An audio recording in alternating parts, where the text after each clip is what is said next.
For the Daily Princetonian, I'm Sam Kagan.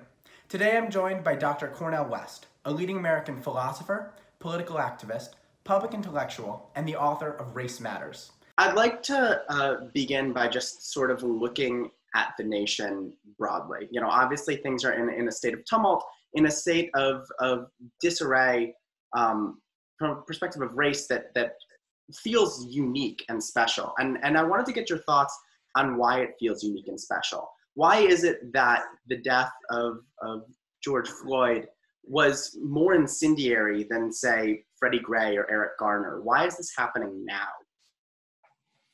You know, we're never able to fully explain all the complex factors that go into a historical catalytic moment. History is unpredictable. There's a mystery to history. It's hard to say. Rosa Parks sits down in order to stand up for justice. Things take off. There are many people who've done the same thing earlier. So it's hard to say. We know it has much to do with the pandemic and people feeling as if things were falling apart. Death running amok. It had something to do with Brother Trump and his inability to really lead and provide a democratic vision of bringing people together. It has much to do with the inability of the medical system to provide the kind of supports in the pandemic. So it raises issues of public goods and public life. So I think that's connected in part to Bernie Sanders' campaign's challenge to not just Democratic Party, but the larger society in terms of making sure that people have some security in the face of disease and death. But and I think a fundamental factor is this magnificent escalation of moral and spiritual sensitivity to Black suffering among the younger generation. I mean, most of the people out on the street are young people. So it's a very different moment in terms of youth culture as it relates to struggling against vicious legacy of white supremacy.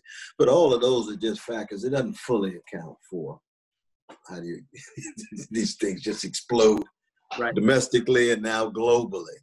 Social media helps, but social media's been around before and hasn't happened. So you touched a little bit on leadership and on sort of a lack of national direction, if you will. I'm wondering what your thoughts are on the leadership that we've seen through this crisis, and what leadership, whether governmental or otherwise, is necessary to move us to past protests and toward action. Well, it's very important that this issue of leadership, because we've had a crisis in leadership for a long time. Not just at the national level, but at the civic level as well. It's important to keep in mind that this Black Lives Matter movement emerged 2013-14 under a Black president, Black attorney general, and Black Homeland Security. Under many Black mayors, many Black police chiefs. You see, so it's the vicious legacy of white supremacy is a crime against humanity, but it's not just a function of skin pigmentation. You see, you can actually have Black leaders who are so accommodated to a status quo that they will only respond to issues of racism when there's a major crisis. When the crisis is not there, they're very much accommodated to it in terms of the militarizing of the police department, in terms of the wealth inequality that's been escalating, the child poverty, the decrepit schools, the dilapidated housing, and so forth and so on. So that there's a sense in which this movement, Black Lives Matter, is a kind of critique, if not indictment, of Black professionals and Black elites who have been unable to deliver when it comes to rendering Black people secure in the face of death and domination. Now, with Trump, of course, 3 years, it's fairly clear with all of his xenophobic language, from Mexicans to Muslims to Jews to Blacks and so forth, that he's just not capable. I think it's fairly clear. He's just not a high-quality leader at all. You don't expect too much out of him. We can criticize him, and rightly so, but it's the ones we had high expectations for that didn't fall through. Gotcha. Those expectations were shattered, really. And so what has happened now is the people are beginning to make the connections between lack of accountability in the police department, lack of accountability on Wall Street, police crimes, Wall Street crimes, insider trading, market manipulation, fraudulent activity, 2008, right? And now even people begin to give the critiques of the lack of accountability when it comes to the Pentagon and various ways in which U.S. militarism around the world, 800 military bases, drones dropped on too many innocent folk. Now, combatants, okay, we understand. We're at war. Innocent people, those are crimes against humanity. Yemen, Afghanistan, Pakistan, and with AFRICOM, different places in Africa too, and in sub-Saharan Africa. So what is happening is that we begin to look at America as a whole and say, Shakespeare said something rotten in the state of Denmark. There's something rotten in the United States. Something beautiful, because you can see the people concerned on the streets and those at home who are concerned. But there's a lack of accountability. Police power, Wall Street power, Pentagon power, presidential power, and the citizens feel as if we're powerless. You say, why does this keep going on? Why do people keep getting away with this kind of brutality on the street, or Wall Street executives committing crimes, but they get away with it? Nobody has any accountability in that regard, you see. Or the Pentagon, when they torture people, and what was it what President Obama said? Were there Americans? They meant well. We're moving on. We're not having any accountability of them. Ooh, drones dropped on people.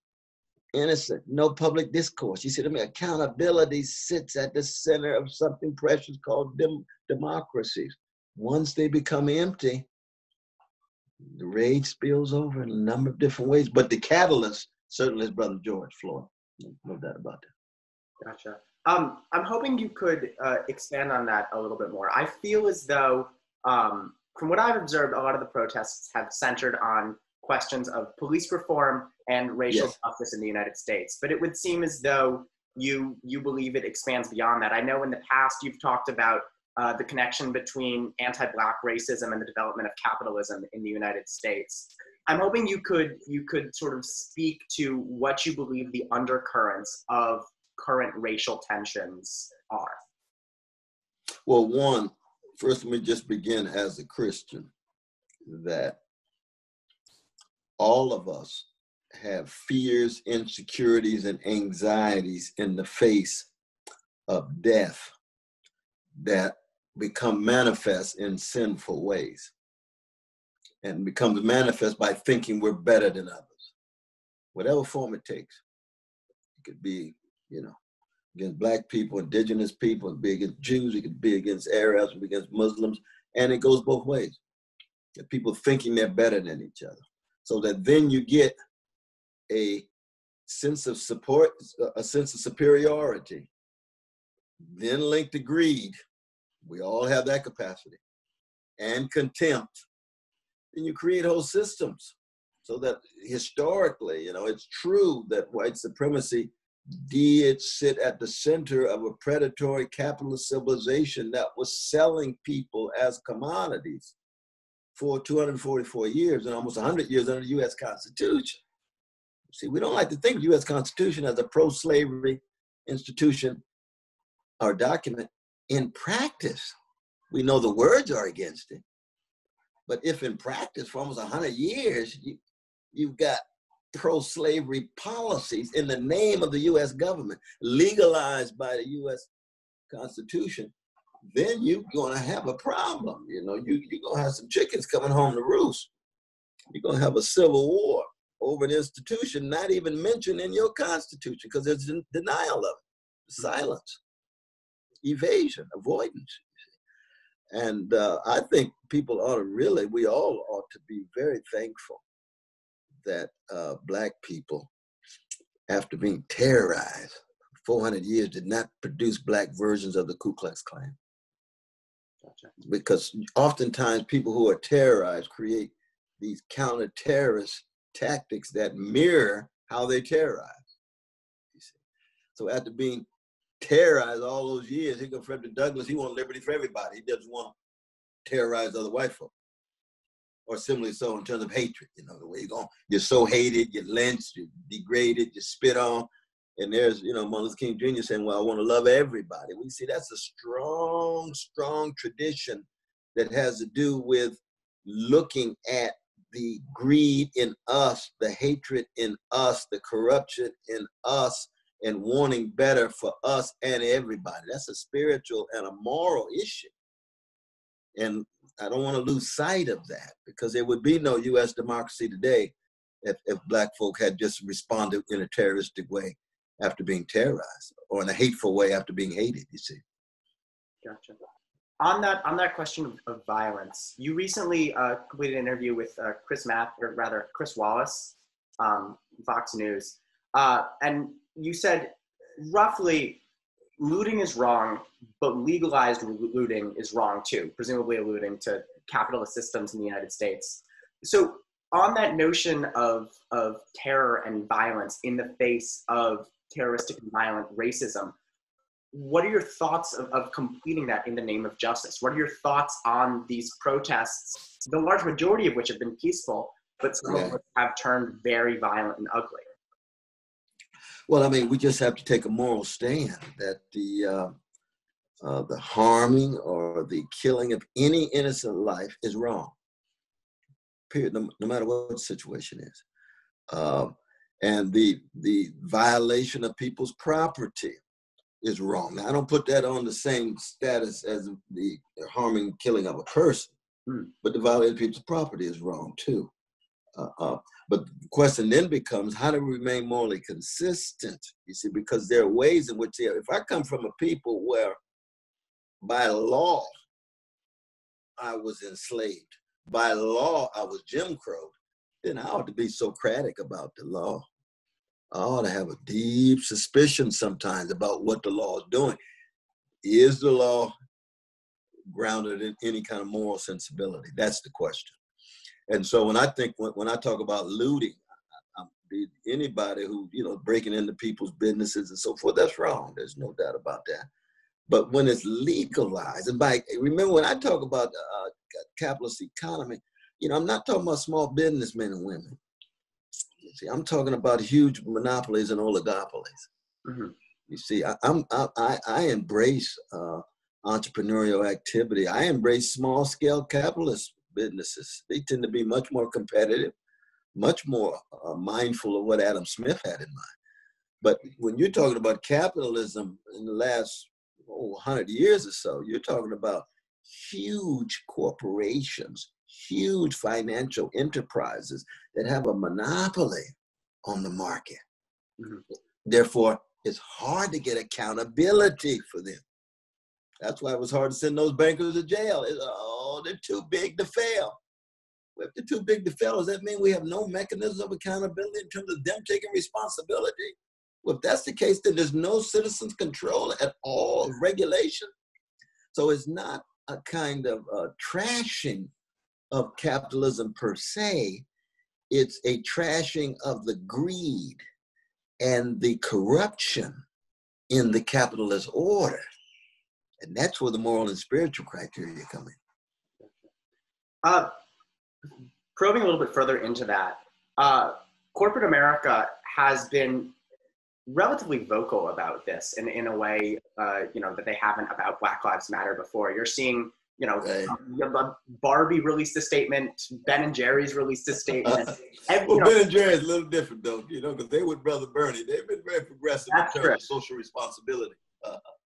The point being that there are, large companies who before were never really speaking out on the questions of Black Lives Matter are vocal at this time. In that, recognizing the role that American companies, or large American companies rather, play in upholding our, capitalist society. What role do you think corporate America has in this current political moment? What should they be doing? Well, they have got to be fundamentally committed to public interest, and it's in the public interest of each and every one of us as citizens in a fragile democratic experiment about to go under, to be concerned about the lack of accountability when it comes to anti-Black treatment of Black citizens. Mm. So I do welcome that. My problem is that, we've seen this before, Brother Samuel, man, oftentimes it's PR, oftentimes it's letting everybody know I'm on the right side so that my product can still look favorably on a large enough market so I can gain access to my profits and so forth. So that on the one hand, it's beautiful because there's a human side to it. On the other hand, we ought to be suspicious because there is a business side to it that has to do with calculation rather than conviction. And I understand their situation, but at this point, we really want genuine conviction to actually have a higher priority. Human dignity has got to mean more than just green money. Now, they go hand in hand in terms of being able to gain access to basic, satisfy basic needs, but there's got to be some commitment to public interest and individual dignity more than just money making. We learned this from the greatest vanilla anti-racist figure in the 20th century. He's a Princetonian. His name was Norman Thomas. You know Norman Thomas. I am not familiar with Norman Thomas. Yeah, the great Norman Thomas. He graduated Phi Beta Kappa from Princeton. When they asked Martin Luther King Jr., I have this in my book, The Radical King. He said, "Who is the bravest man you ever met and ever knew?" He said, "Norman Thomas." When they called Martin Luther King Jr. to receive the Nobel Prize, he said, "Give it to Norman Thomas, the Princeton man, the Princeton man." And so, and I say that because, see, in the end, it's a human issue. It's a human choice. It's a human decision. Moral conviction and spiritual integrity, that's a human choice. And Norman Thomas was a figure who his whole life was anti-racist, and he almost got killed many times in the South. Many times. But he always made a connection between police power, Wall Street power, Pentagon power. Those three. Now, of course, we got Ralph Nader too. He's a fellow Princetonian. You know what I mean? Yeah. He's towering in his own way too, actually. But Norman Thomas is just in a league of his own. And again, I say that Princeton has within its own rich tradition exemplary figures who are committed to human conviction in regard to justice, human courage in regard to service to public good, and are concerned about people all around the world. I appreciate that you brought up Princeton. Yes. Colleges and universities are such important institutions in our modern American fabric, and American universities are important, across the world. I'm wondering what you see as the role of colleges and universities in managing this crisis right now, both at a national level and for the millions of students that are currently enrolled at these schools. Well, I've spent a lot of time with my dear brother Robbie George, and I think what we have been talking about becomes even more important, which is that universities have to exemplify robust, uninhibited public conversations that never reduces the humanity of a person simply to their politics, but renders each and every one of us accountable. I mean, I can't call for Wall Street to be accountable without calling for Brother West to be accountable. I need to be questioned. I need to be interrogated. I need to be scrutinized. None of us are perfect. We all fall short. But universities have to be places where these kinds of conversations take place across political, ideological, racial, gender, ethnic lines. You see. And the arguments and the stories and the visions that we share with each other, exchange with each other, not with the aim of having unanimity. See, we're not going to always agree on things, you know what I mean? I can revel in your humanity, you can revel in mine. Now, you know I'm wrong about some things, and my hunch is you're probably wrong about some things too, but you know, okay, let's wrestle with it together. That's what universities are to be in a culture where there's just so much, you know, division and balkanization and contempt. Now, of course, we're a part of that culture. I'm not saying that we're better than others, but we should be committed to a truth and committed to a conversation, quest of truth that allows us to, in some way, transcend the worst of what's inside of us, at least for an instant. Gotcha. And not only that, but we're producing so many of the elites of this empire, of this democratic experiment. We want elites who have a vision and a compassion and a courage too. So on the question of truth and honesty and open dialogue, that brings to my mind the question of the media. Recently, we've seen, you know, any number of reports of police officers being hostile towards reporters, of reporters losing an eye from a rubber bullet, of protesters, you know, taking the phones out of the hands of reporters and being really frustrated with the media. It feels as though, to some extent, the First Amendment is really at the core of this whole movement. I'm wondering what you think about the role of the media in all of this, the role that the First Amendment plays in all of this, and what the media can be doing to best serve our culture and vice versa. You know, I just wished we had a media that was not so market-driven, concerned about sensational phenomena in order to gain access to big ratings and revenues. And that's true. It could be the right-wing brothers and sisters at Fox News that are so tied to the Trump White House. It could be the MSNBC that's neoliberal. And of course, when Brother Barack was president, they were tied to the Obama White House. Hardly say a critical word about Obama in a way. Brother Hannity can hardly say a critical word about Trump, right? But you see, that's not media. I mean, that's just an extension of the talking points of power elites. The media has investigative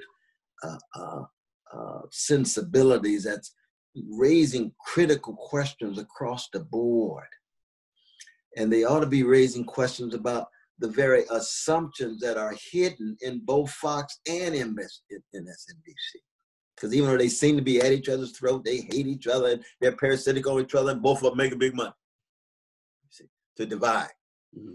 Rather than having a serious investigation conversation that gets at some of the issues that are oftentimes are taboo, you know. We won't get into that right now, but you don't hear a lot of reporting about the drones. You don't hear a whole lot of reporting about what's going on behind closed doors in terms of big business. You don't hear a whole lot of coming together, black and white, and Jewish and Christian. There's a whole host of things out there in the country that's taking place that are not reported because you don't make money on that. You don't want to highlight that. It doesn't titillate and stimulate. So that I thank God for Amy Goodman. I mean, you know, she's very left and she's closer to my own politics, but at least she provides some alternative to just those two, but she has to be caught also in the money-driven quality terrain as well. So that I think there's a sense in which the media is failing us. It really is. It's not engaging in the kind of conversations in a massive way that can get us to see the truth. The truth is critical of all of us. You see what I mean? Yeah. It's critical of all of us. And if you turn to CNN, and if you hear somebody say, well, Fox News has no truth whatsoever, well, no, that's not true. Are they supporting lies? Yeah, I think that's true. Too often it's supporting Trump's lies and so forth. But MSNBC was supporting Obama lies and so forth. Oh, our drones have never killed an innocent civilian. Quit lying. MSNBC went with that. You see, so that there's got to be ways in which we're critical of each other across the board, and the media ought to be an enactment of it, but it's not doing what it ought. There are certain sites and certain figures. I mean, I have a real, love of Brother Anderson Cooper, but he doesn't speak on behalf of all of CNN. Not at all. So I think the media ought to do a much better job. Then we get to social media, the lack of accountability, and people just saying anything, any evidence, any argument, any vision. They've got a right to put it out, but then listen and be scrutinized. Don't just assert, impose, dominate, and leave. Because that's how you end up with a cancelization culture. And that's the last thing you want. No democracy can survive with a cancellation culture. Everybody who disagrees with you, you just want to rhetorically off them. See, that's exactly the wrong kind of sensibility that we need in order to sustain a democratic project. I'm so happy that you brought up social media, because that is a huge way in which young people are engaging in activism, and it's a huge way in which Princeton students are engaging in activism. Right. My own beloved daughter, Zaytun is going to be a junior this year. You're absolutely right. So I'm wondering what you think the role is of social media in protest, and if you could speak a little bit more on this notion of cancel culture and how you would currently assess the state of our social media with regard to protest and racial activism, and where that would go if you could guide it in a direction. I mean, again, I just think that the issue of character, what I call soul craft, the shaping and making of the kind of human beings we are in regard to integrity, honesty, decency, and generosity, that holds no matter what the technology is. It ought to hold social media. It ought to hold in television. It ought to hold in radio. It ought to hold in our conversations. It ought to hold in our mosques and synagogues and churches and so forth. So that in that regard, I mean, it's not for me just a matter of cancelization, the culture of canceling people, but it's also learning how to listen, learning how to humble yourself and have enough vulnerability to listen to people who will disagree with you as well as agree, and learning how to respond to people who disagree. Now, name calling at times can be appropriate if the name calling is in fact grounded in evidence. And if you recognize that the very name that you're using has something to do with yourself. I mean, I've called Brother Trump a gangster on many occasions because I know I got a gangster in me. And I define a gangster as somebody who thinks they can say and do something to get away with it, no matter what. So that's an objective condition. That's not just a feeling that's being expressed, you see. In the same way, if somebody's a criminal, you call somebody a criminal, well, get your evidence out. Well, these are the crimes they committed. If they're a gangster, these are the things that have been said and done in such a way that he feels as if he can do it with impunity, with no accountability, no answerability, no responsibility. And I know that I have the same capacity inside of me. That's a different kind of name calling than just calling a name and canceling the person, you see. You're losing sight of their humanity. As long as you acknowledge that it's inside of you, it's still on a human continuum. And we've got to recognize that our right-wing brothers and sisters are on a human continuum with left-wing brothers and sisters. Now, I am afraid of escalating neo-fascism, but even fascists are still made in the image of God. They just choose to be devilish. And they need accountability. And they need to be voted out of office. I'll tell you that. Absolutely. So I think on social media, you get a little bit to the idea of messaging.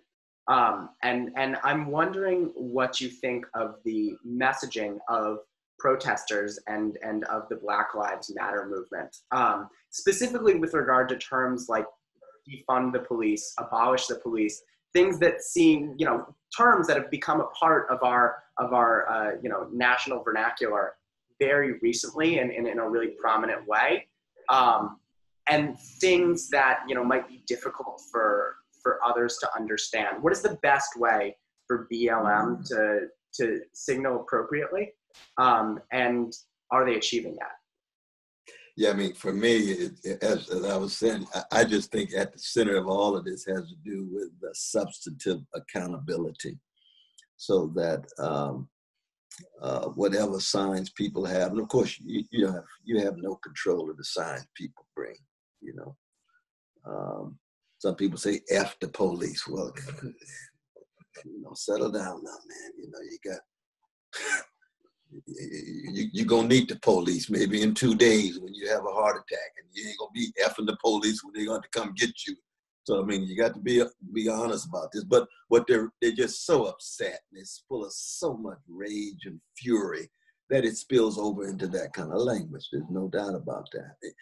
If you see a policeman who commits a public lynching, then for a moment you're going to say, F you see.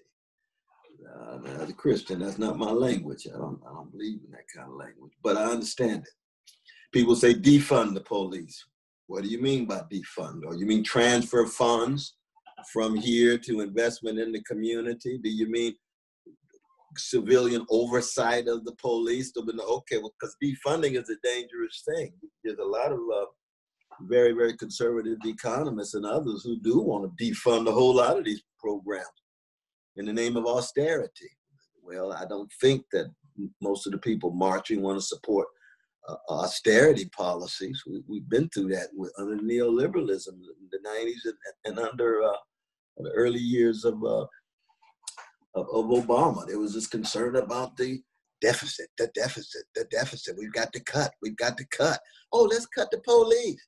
And especially let's do away with the police in these communities that are being disproportionately victimized. Well, no, you want that. You want high quality service to communities, especially weak and vulnerable communities, in whatever form. And the police is one service among others. Schools one, healthcare is one, housing is one, so is policing. We can call it whatever you want to call it, community policing or whatever. So that you're right, a lot of these slogans have to be really disaggregated and defined, very much so. But a lot of that has to do with the leadership of the protests themselves. As many of these protests really have very decentralized forms of leadership. Do you think they should be centralized? That's a good question, though, brother. I swing back and forth. You know, the great Ella Baker used to say that great people don't need great leaders because the people themselves become the leaders. There's something that resonates inside of me. But on the other hand, I do believe you have to have persons of integrity who surface to speak honestly and lovingly as part of a movement. And a lot of times those leaders are viewed as centralizing leadership in the movement. I do think there's a role for those people too. So I think we have to go back and forth. I'm glad that Martin Luther King Jr. Emerged as the leader of the Black freedom movement and the anti-war movement and so forth in the 60s, but I'm critical at times of his centralizing model, that charismatic model of one at the top. I believe much more decentralized forms of voices being heard, but everyone has a particular role and function, and sometimes one role and function is to speak, and speak lovingly and strongly and democratically about the future of our country and the world. We touched a little bit on messaging with relation to police departments, but I'm wondering where you think the space is for reform or alteration in the way that our nation conducts policing. We've seen some changes on the state and local level with regard to policies relating to the police. I'm wondering what you think needs to come next, perhaps what your moonshot would be, and how you get the police officers themselves on board with those reforms so that you don't have just a system of constant conflict. That's a tough question. That's a powerful question. First, I mean, I think there's a number of people who have just run out of patience for reform because they've heard that every cycle. every cycle, and it never delivers. Even when there's some change, it never really delivers. On the other hand, there's got to be some kind of change that is substantive, that speaks to the needs of those suffering. And it can't just be legal. It's got to be deeper than that. It really does. It's got to be deeper. See, when I look at the police unions, for example, and I look at a number of the police, and many of the police actually are policing in communities from outside where they live. See, that it's going to be very difficult for them to change without serious civilian oversight. And we tried in Newark, Brother Ross Barack and others, for civilian oversight. You know, we're taking it to court now, so it might even be unconstitutional. And that's the case. You wonder where reform is really going to go, And that's the most frightening issue, that if reform is not really possible in any substantive way, all you want to do is just pacify the people and keep them quiet and get them off the street, it's going to come right back, especially the younger generation. Because see, you all see and feel and willing to do things that cut through the charade. You see, you don't want the superficial and the the masquerade. You want something substantial. Now, I'm in the Martin Luther King Jr. tradition, which is what I call nonviolent revolution. And by nonviolent revolution, I mean the democratic process producing a sharing of wealth, guys. Because I think as long as all this poverty's out here, with all these decrepit school systems and dilapidated housing and unavailable child health care and child care, we're not going to be able to deal even with the policing problem. It's unfair to put it all on the police when the society is not doing its job, you see. So that revolutions are about a transfer of power, and a nonviolent revolution is a democratic sharing of power and wealth and respect and resources, you see. And if we can't do that, then all the talk about reform won't be enough. It just won't be enough. It really won't be enough. I'm wondering if you think that also gets at some cultural notions. There's been, I feel, a lot of talk about implicit bias and you know, sort of lurking racial animus. What was her name? Amy Cooper comes to mind, where you know, somebody who this is the white sister in in Central Park. Central Park, yeah. Right. And I'm wondering, you know, how or if you even think it's possible for us as a culture to begin to untangle racial biases and racial prejudices, especially among those who, you know, who purport to be anti-racist, you know, white people who will stand up and who will go and protest, but still have, you know, nasty thoughts when they're alone in their room. Well, one, I think that we as human beings all have unconscious bias. So you can't begin the conversation thinking that one side is pure and the other side is impure. The impurity cuts across all of us. I've got white supremacy inside of me. Now, if I've been fighting against white supremacy for 50 years, willing to live and die for 50 years, and I still have it inside of me, but then white brothers and sisters, you know, they can't come to me and say, I ain't got no racism at all. I transcended it. My grandparents have a lot of it, but I come up, no, if I got it in me, my hunch is you still got a little bit in you.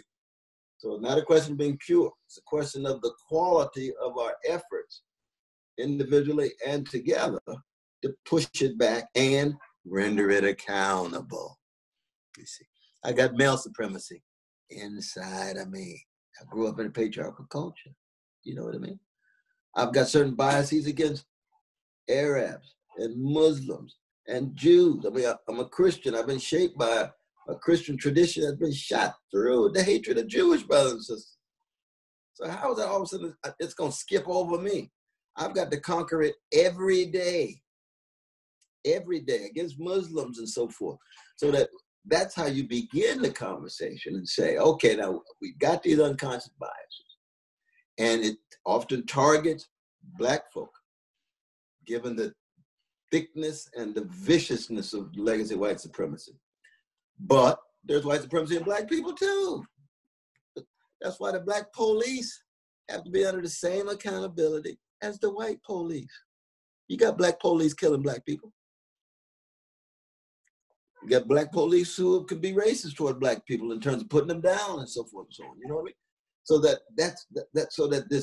there has to be a discussion about this unconscious bias, but we have to enter it in such a way that we're putting the stress on accountability, not purity. That's the key. How do you hold power accountable at a time like this? When you allow the voices of those who are being hurt to be heard. That's why the anthem of Black people is lift every voice. That's symbolic democratic action. It's like a jazz orchestra. You know, every voice is heard bouncing up against other voices. That's democratic symbolic action. And it's not a question of just the fallen human character or nature of people, but it's their voices to be heard. Poor people's voices, for the most part, are not heard because I don't know of anybody who would choose to live with no access to food, shelter, healthcare, and so forth. So some hemorrhaging is taking place, you see. So that issue of accountability, not purity, and most importantly, hearing voices. Now, no community voice is always right. Just like no individual voice is always right. My voice is not always right. I got to be accountable. Brother Jeff Stout, I'm calling him up. Tell me where I'm wrong. Tell me where I'm right. Brother Robbie George, back and forth, back and forth. Eddie Glaude, Monty Perry, we got to be in conversation, right? Same is true with the younger generation and my daughter too. They too tell me when I'm wrong. Oh, shoot, let me know right in a minute. I got to be accountable. I got to learn how to listen. I got to learn how to change in light of listening and so forth. But that's part of what it is to be a mature human being, though, bro. That's what education is really about. That's what it's about. I'm happy that you mentioned Professor George again. Specifically because you two are friends, you're both prominent figures in the James Madison program, but you are, of strongly different political persuasions, perhaps, a subject of lots of conversation. You mentioned that you've spoken to him about the issues that are confronting today, and he has openly condemned some of the violent protests that have been taking place. I'm wondering how you go about doing that, how you can go about speaking to Professor George when you two come from such different places, and how that can trickle down, how college students on social media who may disagree with one another can go about being civil and resolving their differences in a way that is productive both on an individual level and a societal level. I mean, one, I've just been blessed to have not just a friendship, but be a genuine brother, and he a brother to me. And as I said before, that's in no way reducible to politics. There's something precious about human beings in terms of the gifts that they have of compassion, of intellect, of congeniality, that and no ideology has a monopoly on that. I mean, there's a whole lot of leftist comrades I don't like to spend a lot of time with because they're not the nicest folk around.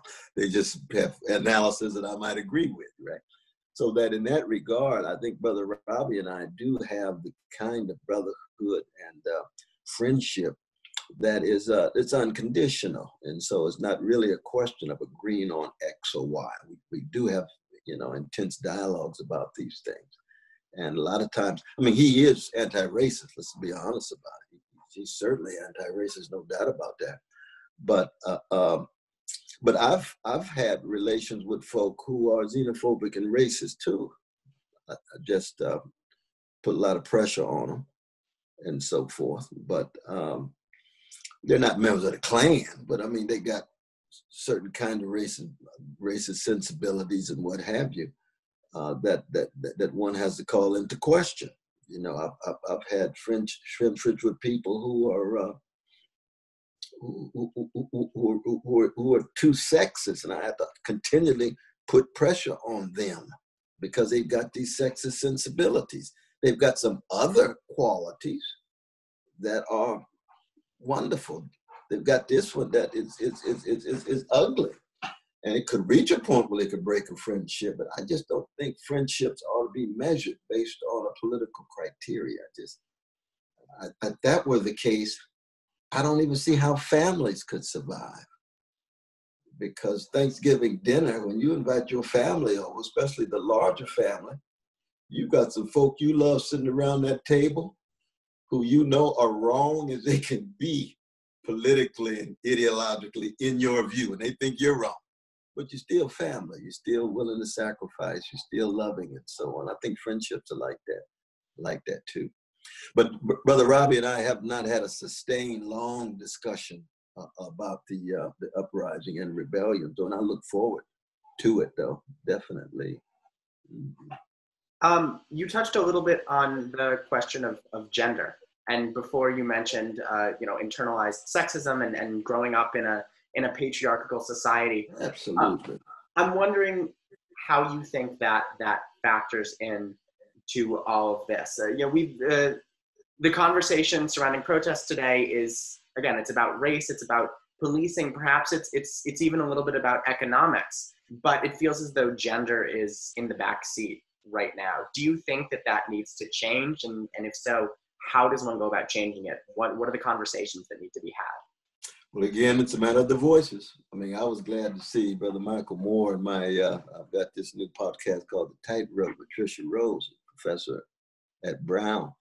And Michael Moore was the first person on the show. And Brother Michael Moore ended with a beautiful song for the birthday of Breonna coming out of Louisville, and who was murdered in Louisville. And you got to lift up the persons, human beings, women who have been brutalized and murdered by whatever authorities, in this case, police authorities. You got to lift them up in the same way you lift up anybody else, the men or anybody else. I would say the same thing about my trans folk, my precious trans folk. Same thing about the gay brothers and lesbian sisters. But because Black men command such tremendous attention as the object of white supremacist violence, that Black males do tend to dominate the discourse when you talk about the victims of white supremacy. But it ought not be that way. White supremacy attacks Black folk across the board. I'm happy you brought up Michael Moore because I noticed that you were on his podcast recently. Oh, yeah. And the title of that podcast episode that you were on was called "Vote for Biden, but Don't Lie About Who He Really Is." Yeah. And you were a prominent supporter of Senator Sanders when he was running for president.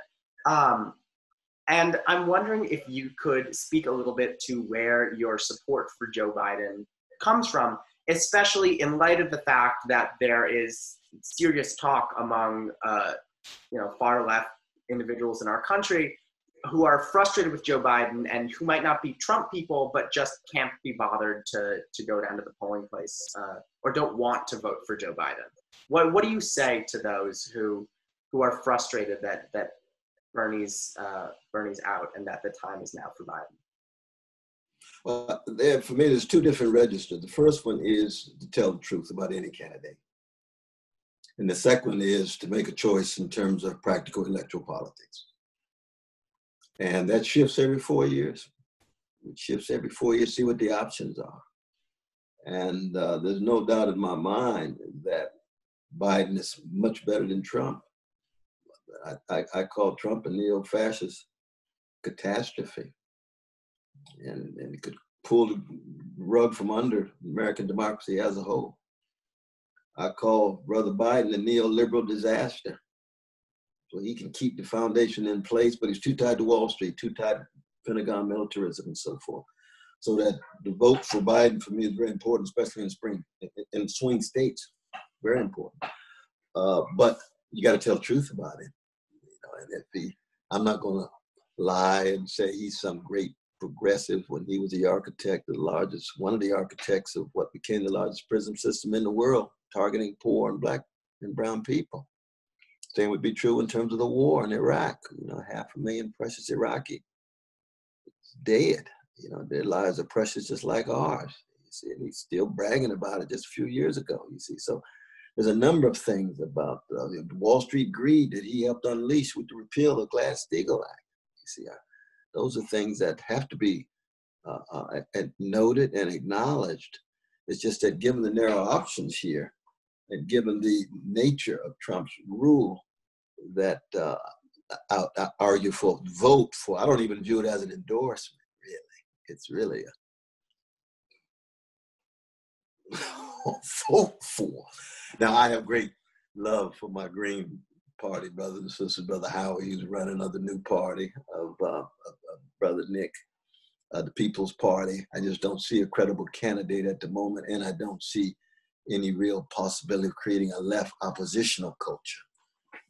I want to see countervailing cultures and countervailing forces and voices against both the neoliberals and what I call the neo-fascists with Trump. But that's what I had in mind when I was talking to Brother Michael Moore. And a lot of, fellow leftists say, oh, Brother West, you must be losing your mind. How can you cast a vote for Biden? I say, not with pleasure at all, but just want to push out the Trump and company and then see what we can do with the critique of the militarism of the Pentagon, the Wall Street greed, and so forth. And I think that my dear brother Bernie Sanders would agree with that. So it's not an endorsement. It's a... No. I endorse truth, justice, and my mama. That's what I endorse. These politicians, I mean, even with Bernie, Bernie's one of the best. Bill Bradley, who I just love, fellow Princetonian. Yeah. I've traveled the country with him. He's my very, very dear brother. And we had disagreements. He's a serious progressive liberal, and I'm for the left in that, but I supported him and would support him again. He's just that kind of person with integrity. But in the end, when you endorse somebody, it's like with Bill Bradley, I'm traveling all over the country. With Bernie Sanders, I'm traveling all over the country. You know what I mean? I endorse Ralph Nader. I travel over the country with him as well. But when you're just voting for somebody and didn't make a run, that's not a real endorsement in that way, at least not for me. I'm interested in while we're on the topic of politics, I'm interested in something that you mentioned before that you had also said in an earlier interview, which was the notion that it's no accident that Black Lives Matter emerged under a Black president, a Black attorney general, and a Black secretary of Homeland Security. I think intuitively, you would probably get a lot of people who disagree with you, who believe that having a Black president and Black leadership in this country was a good thing for the Black Lives Matter movement, and was positive for Black America. Why did you say that? Why do you believe that it's no accident that BLM became prominent under Obama? Well, Brother Barack Obama's presidency was a magnificent moment in the history of a country deeply rooted in white supremacy. And the democratic sensibilities of the country was strong enough to reach a point where so people would be willing to vote for a Black man.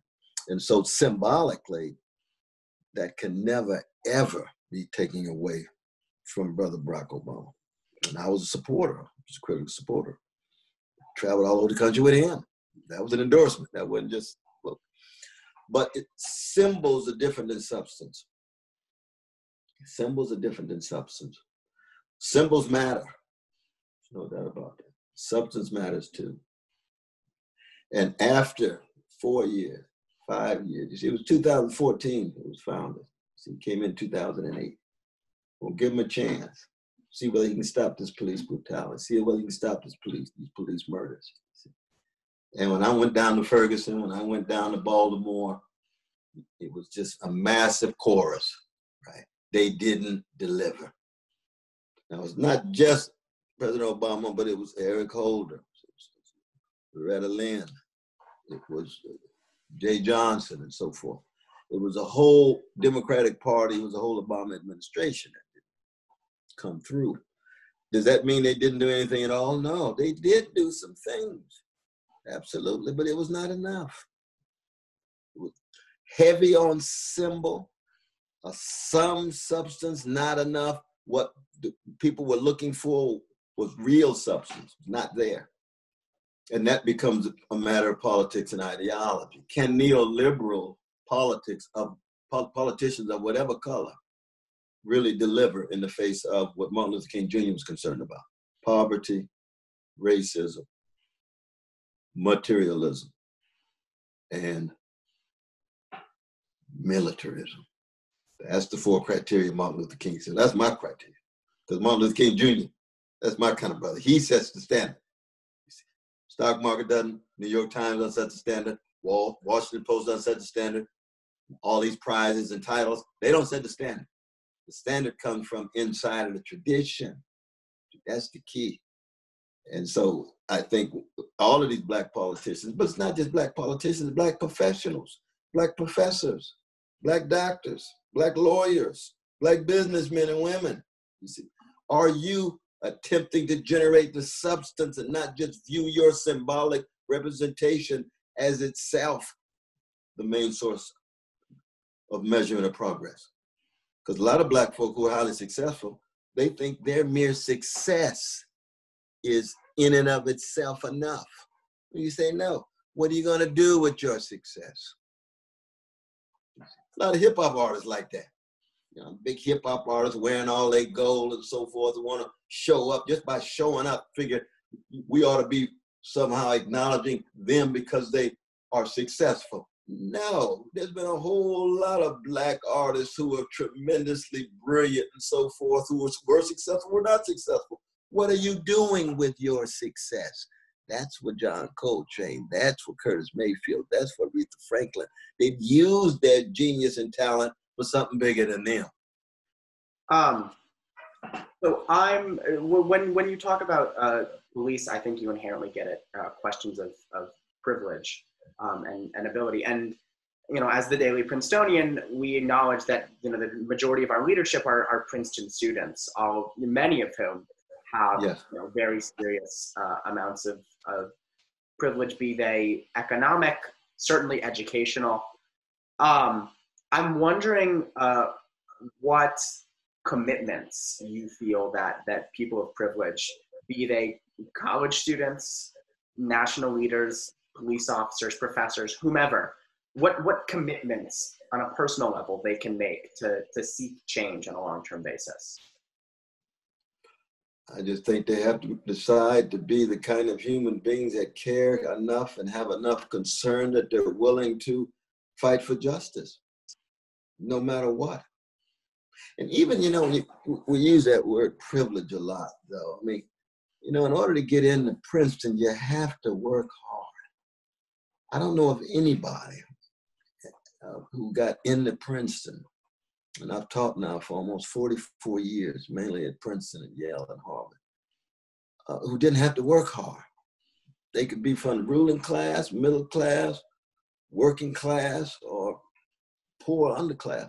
So that, yes, it's true that to be at Princeton is to accrue a certain kind of benefits, or certainly potential benefit given the gravity of the name. But privilege to me is a little narrow, too narrow a way of getting at it, that doesn't allow for a person's humanity to come through such that they can make certain kind of choices. So that, okay, you got privilege, how are you using your privilege? You gain access to privilege, not just because you were just born, but because you actually did work. Even if you were born in, Greenwich, Connecticut, if you got F's, you're not going to Princeton. Sorry about that, Joe. You know what I mean? You're going to have to do something to get, you got to be part of that qualified pool to get into Princeton. So I think that these other dimensions need to be noted, because once it just reduced solely to privilege, then it looks like it tends to diminish the ability of people to be forces for good. See, Norman Thomas, Edward Said, we can go on and on. I mean, these are folk who went to Princeton, Ralph Nader, they went to Princeton, but they decided to use what they gained at Princeton, their rich experience, the magnificent friends that they had, the professors that they learned from, and so forth and so on. I mean, Woodrow Wilson said his favorite student of all time was Norman Thomas. And Norman Thomas, a democratic socialist, and Woodrow Wilson, the white supremacist who had some progressive attitudes about corporations, but white supremacists to the core. But it was the Princeton experience that connected them. They remained friends their whole life. Yet they're fighting like I don't know what. Norman Thomas went to jail so many times you couldn't count. You see? So they both had privilege, but it was how they used their privilege. You see what I mean? And I think they probably both agreed in terms of trying to eliminate Prospect Avenue and do it with all the eating clubs. They had solidarity on that issue. I'm telling you, Woodrow Wilson and Norman Thomas, absolutely. Frivolous, blah, blah, blah, blah, blah, blah. Wow, interesting. They supported the graduate college with Brother West, Andrew Fleming West. They came together on that. You see what I mean? So that there's ways in which our humanity is flexible and broad enough that we have different kind of alliances, even though when it came to this issue of justice in regard to race and class, Norman Thomas going one way, Woodrow Wilson on race going one way. Class, actually, they had some overlap because Woodrow Wilson had some concerns about the accountability of corporate power. I think it's interesting that one of the things that brought Norman Thomas and Woodrow Wilson together was a hatred of Prospect Avenue. Eliminated. So we've had this insurrection and these protests across our country, but that's the first step. What do you do to ensure that this remains an issue in American society past when the protests stop? How can people who are intent on inspiring change inspire that change? And what change do you think they'd be wise to seek? Well, one, you have to keep a public spotlight on the ways in which, in this case, police are rendered accountable. It can be done a number of different ways. Legally, it has to do with the courts. Institutionally, it has to do with investigations. With the police themselves, it has to do with their subsequent behavior. Are they willing to be accountable in terms of treating weak and vulnerable members of their society, especially ones who look like me, especially Black folk? That's crucial, which means it has to be part of the public discourse, it has to be part of religious discourse, it has to be part of the cultural discourse, it has to be something that becomes integral to how we understand ourselves as a society. You see. We spend a whole lot of time keeping track of how the stock market's doing. Do we spend as much time putting the spotlight on what kinds of accountability are at work in terms of whatever kinds of powers are at the top, be it police or Wall Street or Pentagon or what have you, you see. That, for me, is the important thing, really. The great John Dewey used to say the cure for the ills of democracy, more democracy, not majority rule. Majority rule and democracy are not identical. Because democracy includes the protection of individual liberties and rights. You don't put that up to majority vote. That's the precondition of your democracy. So that the ills of a democracy require more democratic imagination, There was a great professor at Princeton. He's the greatest theorist of democracy in the latter part of the 20th century. His name was Sheldon Wohler. He taught at Princeton for many, many, many, many years. He was my teacher. You read his book, Democracy Incorporated, or his classic on Alexis de Tocqueville. Nobody like Sheldon Wohler. Princetonian, taught us much, taught us so very, very much. Wrote an MA thesis on John Dewey. You see the connection? Yeah. Rich one.